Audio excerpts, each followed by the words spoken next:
Democracy কিভাবে function করবে সেটা ডিসাইডেড হবে সেই দেশের জনগণ কিরকম চায়। মালয়েশিয়ার ডেমোক্রেসিক স্ট্রাকচার একরকম, ইউরোপীয় ডেমোক্রেটিক স্ট্রাকচার একরকম, যুক্তরাষ্ট্রের ডেমোক্রেটিক স্ট্রাকচার একরকম। আমাদের দেশের ডেমোক্রেটিক স্ট্রাকচার এই দেশের জনগণ যেভাবে ডিসাইড করবে সেরকম প্র্যাকটিস হবে।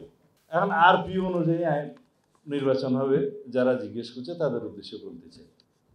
আরপিও কিসের উপর ভিত্তিতে হয়েছে? সংবিধানের উপর ভিত্তিতে হয়েছে। সরাসরি নির্বাচন কিভাবে হবে বলা আছে আর্টিকেল 65 সাবসেকশন 2-তে, যে প্রত্যেকটি আঞ্চলিক নির্বাচনী এলাকার জন্য প্রত্যক্ষ ভোটের মাধ্যমে যা 300 সংসদ সদস্য নিয়ে এগুলিকে নিবে। তো এখানে যদি কেউ বলে যে নির্ধারণ করা নাই কোন পদ্ধতিতে নির্বাচন হবে, তাদের জন্য তো এটা পড়ে দেখলেই হয়ে যায়, জবাব তো দেওয়ার দরকার হয় না। এখন যদি ওনারা প্রত্যক্ষ ভোটের মানই মনে করে যে মার্কাতে ভোট দিতে হবে এটাই প্রত্যক্ষ, তার বিশ্লেষণ হচ্ছে আরপিইউ যেটা হয়েছে এটা based on the constitutional provision. বলা হয়েছে নির্বাচনে প্রত্যেক দল বা ইন্ডিভিজুয়াল প্রার্থিতা ঘোষণা করবে, নমিনেশন দেবে, তারা প্রত্যক্ষভাবে কোন দল থেকে পুট করবে বা ইন্ডিভিজুয়াল করবে বলা থাকবে। তারপরে বিধিবিধান অনুসারে তারা নির্বাচন করবে। জনগণ তার নির্বাচিত প্রার্থী হিসেবে তাকে দেখে, তার মার্কা দেখে দল এবং ব্যক্তি বিবেচনা করে ভোট দিবে। এটা জনগণের অধিকার। যদি পিআর এর কথা বলা থাকে তাহলে এখানে বলতে হবে যে স্বৈরতন্ত্রের অবসানের জন্য আমরা যে গণ অভ্যুত্থান করলাম সেটা কি পিআর এর মাধ্যমে আবার প্রতিষ্ঠিত হবে না? কিভাবে হবে আমি বলি। পিআর এর মধ্য দিয়ে মার্কাকে যদি ভোট দেওয়া হলো, সেই দল কাকে এমপি নির্বাচিত করবে জনগণ জানবে না, জানবে সেই দলের সুপ্রিম লিডার, প্রেসিডেন্ট, সেক্রেটারি অথবা মজলিসে শুরা, তারা কাকে এমপি নির্বাচিত করবেন জনগণ জানবে না।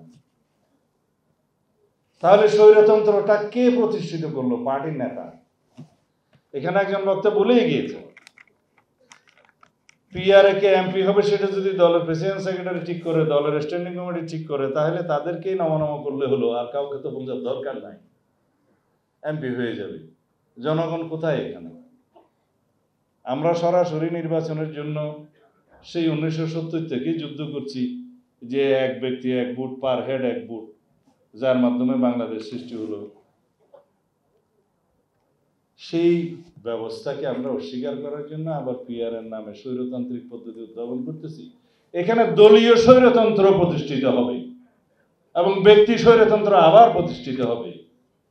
তারা যেভাবে চাইবে, যাকে চাইবে সেই এমপি হবে, জনগণ যাকে চাইবে সেই এমপি হবে না। জনগণ শুধু ভোট দিতে পারবে না। আর যে সমস্ত দেশে পিআর আছে, বিভিন্ন উন্নত দেশেও আছে, সেখানে জনসংখ্যা অনেক কম। কোন কোন রাষ্ট্রে জনসংখ্যার বিবেচনাতেও তারা পিআর কনসিডার করেছে, সুইডেন টাইপ কিছু কিছু দেশে। সেই সমস্ত জায়গায় স্থানীয় সরকার ব্যবস্থা অত্যন্ত স্ট্রং, এবং স্থানীয় সরকারের উপরেই বলতে গেলে জনগণের সমস্ত দৈনন্দিন যেগুলো সার্ভিস আছে সবকিছু নির্ভর করে। সেখানে এমপিদের কাছে কখনোই অন্য কোনো বিষয়ে যাইতে হয় না, শুধু পার্লামেন্টে আইন প্রণয়ন করা ছাড়া। আমাদের দেশের স্থানীয় সরকার ব্যবস্থা সম্পর্কে আপনারা সবাই অবহিত, যে চেয়ারম্যান, উপজেলায় চেয়ারম্যান, ইউনিয়ন চেয়ারম্যান, পৌরসভা চেয়ারম্যান বা মেয়র। এখানে স্থানীয় সরকার ব্যবস্থা আমরা এখনো এত স্ট্রং করে গড়ে তুলতে পারিনি, কবে পারবো তাও জানি না।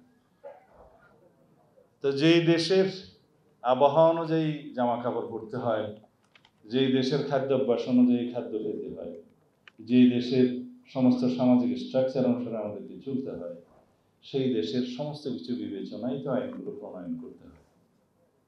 আইন হবে লন্ডনের স্ট্যান্ডার্ড, আর মানুষ হলাম আমরা বাংলাদেশের সিটিজেন, তাহলে সেই আইন কি প্রয়োগ করা যাবে?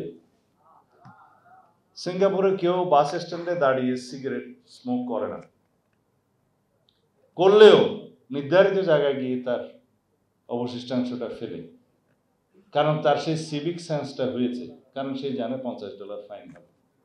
আমাদের এখানে 1 লক্ষ টাকা ফাইন হলেও সেই আইনটা তো কেউ মানবে না, কারণ সেই সিভিক সেন্সটা তো আসি নাই আমরা।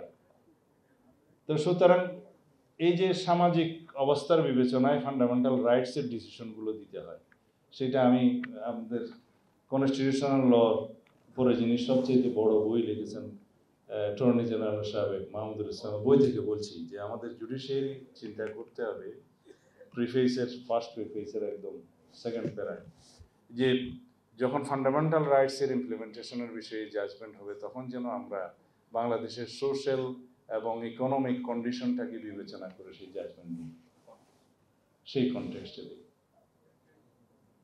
আর স্টেট প্রিন্সিপালের ক্ষেত্রে যেগুলো বলা আছে আর্টিকেল 8 থেকে, সেখানে বলাই আছে এটা আদালতের মাধ্যমে এনফোর্সেবল নয়, কিন্তু রাষ্ট্রের সংবিধান এবং আইনের ব্যাখ্যার ক্ষেত্রে সেটা প্রিন্সিপাল অফ দি মানে স্টেট পলিসিগুলো বিবেচনায় নেবে।